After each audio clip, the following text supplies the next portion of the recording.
અમદાવાદના સોલા પોલીસની સરાહનીય કામગીરી સામે આવી છે। સોલામાં બ્લુ સ્કાય વિઝા કન્સલ્ટન્ટ કબૂતરબાજ ઝડપાયો છે।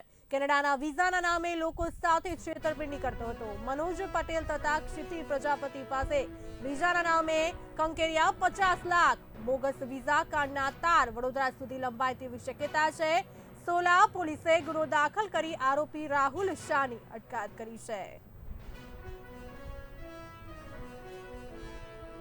સોલા હાઈકોર્ટ પોલીસ સ્ટેશન વિસ્તારમાં રાહુલ શાહ નામના આરોપીએ blue sky visa and immigration નામની ઓફિસ ગોતા વંદે માતરમ ખાતે ખોલી અને ફરિયાદી છે મનોજભાઈ વીરચંદભાઈ પટેલ તથા સાહેદ છે ક્ષિતિજ પ્રજાપતિ, બે અરજદારો પાસેથી ફરિયાદી તથા સાહેદ પાસેથી 1.5 વર્ષ પહેલા કેનેડામાં વર્ક વિઝા અપાવવાના બહાને બંનેને 25 લાખની માંગણી કરેલી અને બંને પાસેથી રોકડા તથા આરટીજીએસ થી પૈસા પોતે લઈ લીધા અને તેમના પાસપોર્ટ પણ જમા લઈ લીધા હતા અને ત્યારબાદ એવું કીધું હતું કે તમારા વિઝા થઈ જશે, જો વિઝા ના થાય અને તમારા પાસપોર્ટ એમને પાછા આવી જશે તો હું તમને તમારા બંનેના લીધેલા પૈસા પાછી આપી દઈશ એમ કહી પૈસા લઈ ગયેલ અને ઠગાઈ આચરેલી। એમના પાસપોર્ટ પણ એમના પરત આવી ગયેલા છે અને એમના વિઝા પણ મળેલ નથી, જે અંગેની તેઓએ ફરિયાદ કરતા રાહુલ શાહની કાયદેસર ધરપકડ કરેલી છે અને હાલ એની ગુનાની તપાસ ચાલુ છે।